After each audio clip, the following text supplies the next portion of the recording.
Hi guys, Eddie from Sunbury Serpents. I hope you're all well. I know it's been a very long time since my last video, so apologies for that. In this video, I'm going to be talking about my hatchlings from this year, so it's going to be a clutch update. I'm also going to be looking at how I clean my water bowls. So this is one aspect of cleaning. Obviously, there's the cleaning of the tubs, which I have touched on in the past, but this for me is quite important.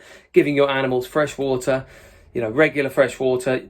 Obviously, it's difficult to do it every single day. If you can, fantastic. Clean water every day is not going to do them any harm at all. In fact, it will benefit them massively. Now, I'm going to touch on how I clean my water bowls, how often I do it, what I use, my methods.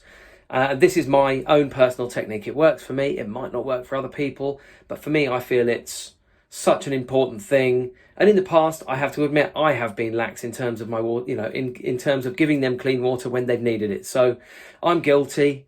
And it's something that I feel now, after my experiences, is very important.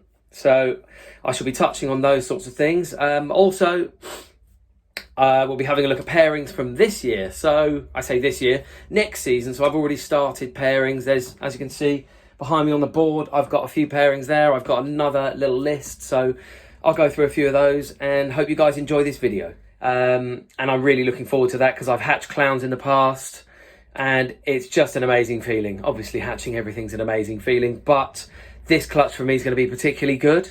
And I'm really looking forward to that. So another one I've got, which is quite a young male, and this is a touchy subject. I think some people will agree, some people will disagree, but I have an Orange Dream Disco Het Russo, possible yellow belly male, who is 550 grams. Now, my Woma Pewter female, my Woma Pastel Cinnamon female, refuses to breed with any of my males. Now, I've got 2 or 3 males I particularly wanted to breed with her. She's not going anywhere near them. So I put this Orange Dream Disco Het Russo plus Yellow Belly male in. Half an hour later, he's locked up with her. Now, a lot of people won't breed their males young, so they'll wait till they get to 1 kilo. But some of them go when they're young. As long as he continues eating and slamming food, I'm going to continue breeding him, and I'll just keep an eye on him. I'm not going to heavily breed him, so he'll probably see 1 or 2 females, maybe even just the Woma Pastel Cinnamon female. So he's going to be lightly bred, and I'm going to make sure he's eating, and if he stops eating, I'll stop breeding him because I don't want him to lose weight and become unhealthy. Okay, so another pairing I'm doing is a Leopard Enchi Woma Het Pied male to my Big Pied female, who is just over 3.5 kilos. She, unfortunately, this season laid a clutch of slugs. So, again, didn't lose that much weight. But I am conditioning her. She's been conditioned. She was 2.9 kilos when she laid that clutch. She's now 3.5 and gaining weight still, looking really healthy and in great shape. So that's going to be nice to hatch another het to visual. So that, again, more chance of producing some pieds, which is always fun. One of my favourite pairings, which comes from a project which I bought into with, which basically I had a hand in, rather than bought in, I had a hand in with, from Tony Hersey, which is the Splatter Migraine Project. Now, this comes from Chris Jones. Some of you may know, some of you may not know him. Very well known in the hobby, lovely guy. Has a meeting every year, or 2, in fact, which I am very privileged to attend. And I'll do a little video, perhaps on the splatter gene, another time. But this Enchi Splatter Migraine male is being paired to an Enchi Fire female. So all of the babies, if she produces a clutch, will be 100% het migraine. So I'm looking at Super Enchi Fire het migraines, Super Enchi het migraines, Enchi Fire het migraines, and so on. I've seen Tony Hersey produce some amazing stuff with this project. So I'm really looking forward to getting in on it and just starting to produce my own stuff. Another one which I'm really keen on is a Yellow Belly Pos Gravel male, who I got from Ashley's Living Arts. He is now just over 1 kilo.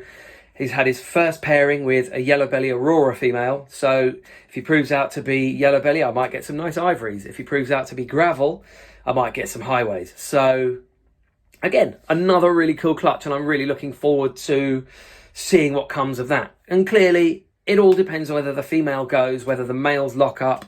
So there are lots of variables you have to take into account. I have started to reduce the temperatures ever so slightly because the ambient in my snake room is so good. So they do have a good ambient temperature throughout their tubs.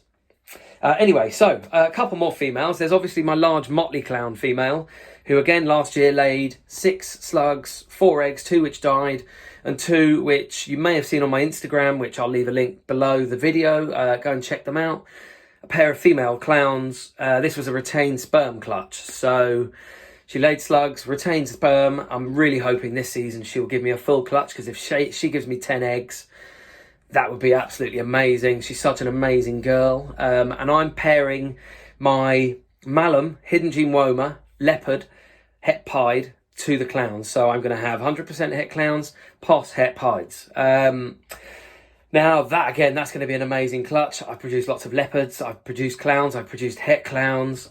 But the Malum gene, again, is another gene I'll talk about perhaps when I do my video on a genetics discussion, talking about a few of the genes I have in my collection. But that's something which I will touch on again in another video, so you guys can have a better understanding of the gene, where it comes from, how it works, how it reacts with other genes.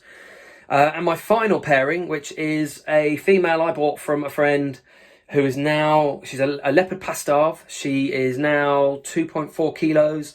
She didn't go for me last year. So this year I'm putting the banana pastel clown to her to make myself some really cool hets.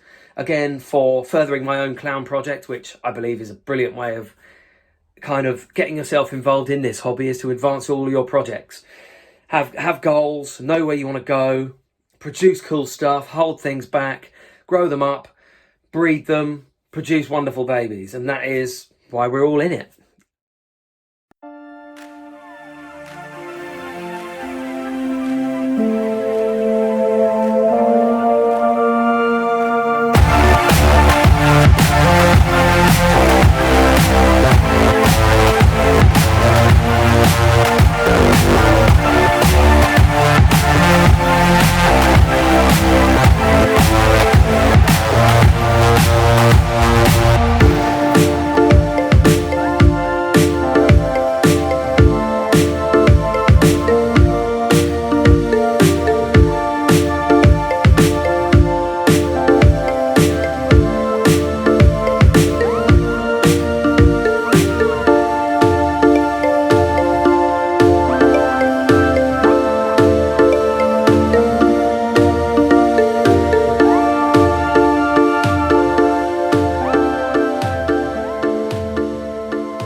So here I am at my cleaning station. Now this is something I do twice a week.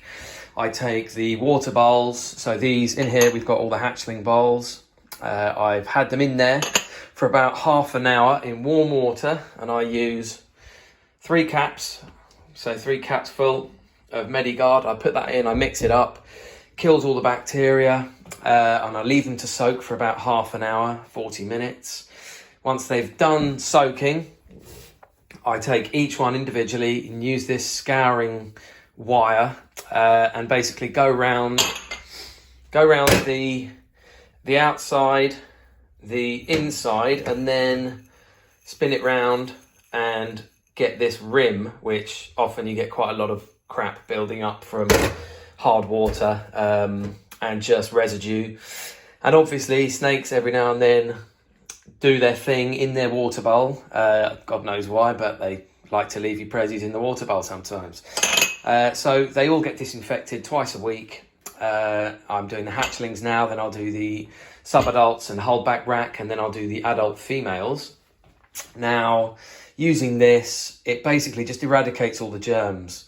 And as you know, as I mentioned, you know, with the temperatures we're running in these racks and in these rooms and in our reptile areas, even in vivariums where you've got a nice high temperature with a hot spot, the water bowl in the middle, bacteria builds up really quickly. And using this, which I was put onto by my buddy Tony Hersey, I'll leave his details down below at the end of this video. Go and check him out on Instagram. He's got a Facebook page. He's got the most incredible collection. So that's how I do my water bowls. Once that's done, they all get put on to the drainage area. I leave them there for 20 minutes. Then I put them back in here with fresh water, give them a rinse on a running tap, give them all a rinse, stack them up, let them dry. Once that's done, I'll take them back into the room where today I'm going to be cleaning the hatchlings and fill them up with fresh water. And I do this twice a week. And for me, it just reassures me that I'm giving them what they need, which is fresh, clean water. They don't have a bacteria build up in their water bowls, and it keeps them nice and healthy. So here we are, guys. I have just finished cleaning the hatchling rack. I've done all the water bowls. I'm yet to fill them up, but I thought I'd show you some of the hatchlings before I do fill them up. So the first clutch we're going to look at, the male was a lesser fire lace, and he was bred to a pinstripe het daddy. So this clutch is a lace het daddy clutch. I believe I've hit a couple of lace at least in this clutch. So without further ado, let's have a look. So first one up is a female kingpin.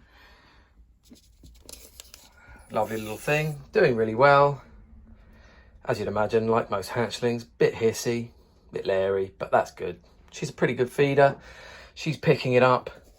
And as you see, a lovely clean water bowl ready to be filled. Right, then we have what I believe to be a kingpin lace. Now, look at the difference. How bright this one is, how blushed out the pattern is, and also has a perfect dorsal stripe like mum. This one, slightly darker, much more sort of kingpin-esque, I guess.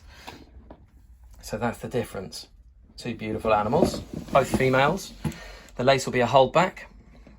Right, next up we have a pinstripe het daddy. This little guy,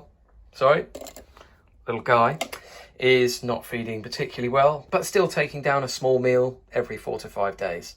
So fingers crossed, he'll carry on growing, and he's doing really well. Then we have another. You can see the difference. This is what I believe to be a pinstripe lace, but also het daddy. So it's a bit difficult because they both brighten up the animals. So identifying them is going to be tricky. But again, perfect dorsal stripe, beautiful pattern, really, really dark. You can see along the dorsal here, it's got this kind of black lines, which, you know, it's classic pinstripe sort of pattern, but it's just so jet black. It's just brilliant. It's just absolutely brilliant. Right. Then we have a lesser lace, also het daddy. Beautiful, beautiful animal. Really like it. Looks fantastic. Bit of a funny feeder, but she'll get there in the end. And she's possibly a holdback. I want to build a lace army for my entry splatter migraine project, for lace clowns, white lace clowns, and so on. So that's all going to be happening. This here is a single gene lace. Really nice, another female. This one is not going to make my holdback rack because I do have a couple of breedable female lace. But you can just see, to the untrained eye, you would think a nice bright normal, but you can see this blushing down the sides, the white bleeding up from the belly, almost like yellow belly flames. Just a beautiful, beautiful animal, and a really good project. You know, Aussie Boyd's been working with it for a long time over in the States. There are probably a number of Canadian breeders who have been working with it as well, but it's just a really great gene, very diverse, and plugging it into lots of different projects is going to be essential. She's quite a nippy one, so I'm going to shut that drawer. Right, now we go to a clutch which didn't go very well. This was from a female, I'll explain it first. Basically, the female clown, and I'll show you this girl. She's a big girl, motley clown. Was well up to size. She was nearly 3 kilos. And she was bred by the leopard malum hidden gene woma male, which I have. She didn't go for a couple of years, so I was wondering what was going on. And a few years ago, she was bred to a banana het clown female maker. Now, she didn't go for me, and then this season she laid 6 slugs, 4 eggs, 2 of which died, and 2 which survived. One I didn't think was going to survive, but I gave it a chance. I left it in the incubator, and these 2 arrived. So this is Minnie, and as you can see, she is absolutely tiny. And she was born at 24 grams. She's now closer to 40. Doing really well, got kind of wrinkly skin. She's sort of, you know, she's one of these runts that sometimes you get a litter of them. I say a litter, sometimes you get a clutch where you get small eggs, and there you have small babies, and they are difficult to get on food. She's still an assist feeder, but she's doing well and she's taking food down. So The future is bright for this little one, and I'm not going to give up on her. And her sister, who looks completely different. A really reduced, really cool looking clown, almost like a blade clown. And if you actually compare the two together, I mean, they're just completely different, which is really cool. Both females. So it was a retained sperm clutch. So both of these are female clowns. Both will make the whole back racks. An army of clowns is something that anyone would be happy with. Right, so now we're going to be moving on to another project which I've been working on, which I talked very, very briefly about at the Ballsue meeting, the reptile meeting I went to yesterday with Adam from TA Exotics, whose details I'll leave below, and Tony Hersey, whose details I'll also leave below. Now, this project for me is quite new. It was founded by Nerd. The Malum gene acts basically like an enhancer, but also like Ghost. And you'll see what I mean when I actually open some of these tubs. So this here is just a straight leopard. You can see that darkness, the funky pattern, which generally you get with most leopards. Nice looking animal. And just, for that's a classic leopard. Now, if I open this tub, this one's upside down. You can see this one's got kind of a sheen to it. And also a very funky belly. Now, we put them next to each other. And there is a very slight difference. This one is ever so slightly blushed out, and it's very, very, very dark. Now, I think the one at the back is just a straight leopard. I think the one at the front does have malum in. But in this clutch, I actually produced 7 eggs, of which I produced 6 leopards. And what I believe to be a straight malum. So we'll have a look at those. Next up, we have the straight malum. So here we have a straight malum. Again, looks to the untrained eye would look like a normal, but still a really nice, clean looking animal. And that's a female I will possibly hold back to continue this project. Up next, we have... Oh, no, that's the one I just got out. Hold on, bear with me. This is a leopard malum. So this is what I believe to be 100% leopard malum. Absolutely beautiful animal. You can almost see, almost kind of blushing going up the sides, like a yellow belly. And this crazy, crazy belly. I'll see if we can get a better picture of the belly, but not with me doing this by myself with a camera. But that there is a leopard malum. You can see very bright, very orange. And I think that one may make the whole back rack, but we'll have to see. And here we have a straight leopard who's had a nice big meal. This one's a funny feeder. So I have put in a little live meal for it and it's eaten it, which is good because I don't want them to die. So I'm keeping it going. Right, now the next clutch is from a GHI Mojave male to an Enchi yellow belly female. Now, this is a pretty cool clutch. I believe the first one I'm going to show you is a male, and this is a GHI yellow belly. Beautiful thing, really dark, really sort of golden saddle, and really hissy. Lovely looking animal. The next one we have is just a straight yellow belly, and you can see the flames on the sides. You can see the brightness that she brings. If you were to think that was just a normal, you'd be mistaken. But it's very easy to misidentify snakes. It really is. Now, if I don't shut this, she's probably going to tag the camera. Okay, so next up we have a straight Enchi, possibly an Enchi yellow belly. I'm not 100% sure. I'm going to ask some of my friends in the hobby just to see if they can help me identify, because I did, funnily enough, produce, and I'll show you this from the pied clutch I produced this season, an Enchi yellow belly, and they do look similar, but she is poshet pied up top, so she is very bright. Now I think this could be an Enchi yellow belly, but I'm going to confirm that perhaps in another video. Okay, now this one I think was the cream of the clutch, and now this is an Enchi Mojave. Beautiful thing, kind of golden, really nice, feeding really well, putting on some nice size, and just pops. This one will be going on to my Morph Market page, which I will leave a link for below the video at the end. And go check it out, guys. Okay, now the final clutch is Probably my favourite clutch of the season so far. Now this was an Orange Dream yellow belly het pied male bred to an Enchi Woma het pied female. So this is a het to het. She gave me 5 eggs as a first time mum, and out of the 5 eggs I produced 3 pieds. Now I'll show you these 3 pieds as we go through, but as mentioned before, this is the Enchi yellow belly I produced from the clutch. Now you can see how bright this snake is, and that could be partly down to the fact that it is possible het pied. But you see those lovely flames, the oranges, it's just absolutely stunning, just pops. And this female is also up on my Morph Market page. She is feeding really well on small rat pups, and growing beautifully. She's kind of around the sort of 150, 160 gram mark. But as I said, that's the difference between that, and let me grab the other one, the Enchi yellow belly, and this one. Now you can see what I mean in terms of the flames up the sides, the brightness, but I think the het pied brings just that extra bit of orange to the girl at the back of the tub.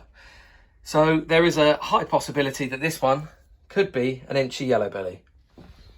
And that again is another female, so 2 Enchi yellow belly females, but obviously I have mum who's an Enchi yellow belly, so these 2 will be going to new homes.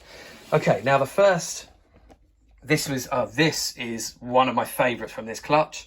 This is an Orange Dream Enchi Woma. Now this thing, I mean, I've seen orange snakes, but this is just mental. Got to try and get it in the light up against my orange tubs. Absolutely cracking animal. I mean, the pattern's incredible. The darkness all the way along, all the way where the pattern's broken up and the yellow's broken up by these dark stripes. It's like a tiger. It's absolutely stunning. And then you look at the head and you look at the blushing along the saddle on the neck. Just absolutely beautiful animal. Also enhanced with the pos het pied. So I'm pretty sure this one's gonna stay in the holdback rack for now, and we shall wait and see. Right, next up we have the holdback, 100% holdback. This little female Woma pied, she has just shed, looks absolutely incredible. Then we have her brother, who is another Woma pied, doing a little bit better than her, as you can see. Left hand side, the big brother's doing much better. This one could possibly have Orange Dream. I'm not big, I'm not amazing at identifying things, especially in a high white pied. It's very difficult. So, you can see that head. It's absolutely amazing. It's very orange. And unfortunately, the other Woma pied that I produced in the clutch is deep in shed. So looks a bit muddy and obviously in blue. So I'm going to leave that one alone, and perhaps I'll do an update on that one when the time comes. So guys, there you are. There's the hatchlings from this year. I've done a little video on how I clean my water bowls, and I'm carrying on doing that today because I've got a lot of cleaning to do. So I hope you've enjoyed this video, and I'm sorry, like I said before, it's taken me so long to put one up. I'm going to try really hard to get back on YouTube with another subject, another topic, and also I'm going to be doing a giveaway to get myself to 100 subscribers. I'm going to be giving away a Sunbury Serpents t-shirt, which I will obviously give to whoever wins the raffle for the giveaway. I hope you guys have enjoyed this video. I'll be leaving links to Balls to You, to Adam from TA Exotics, from Tony Hersey, as I said before, and also a link to my Instagram. If you like this video, please give me a follow. We want to get to 100 subscribers, guys. That'd be really brilliant, and hopefully I can bring you guys more content, more interesting stuff, and give you my ideas and my way of doing things. And I hope you enjoyed this video, and I'll see you next time.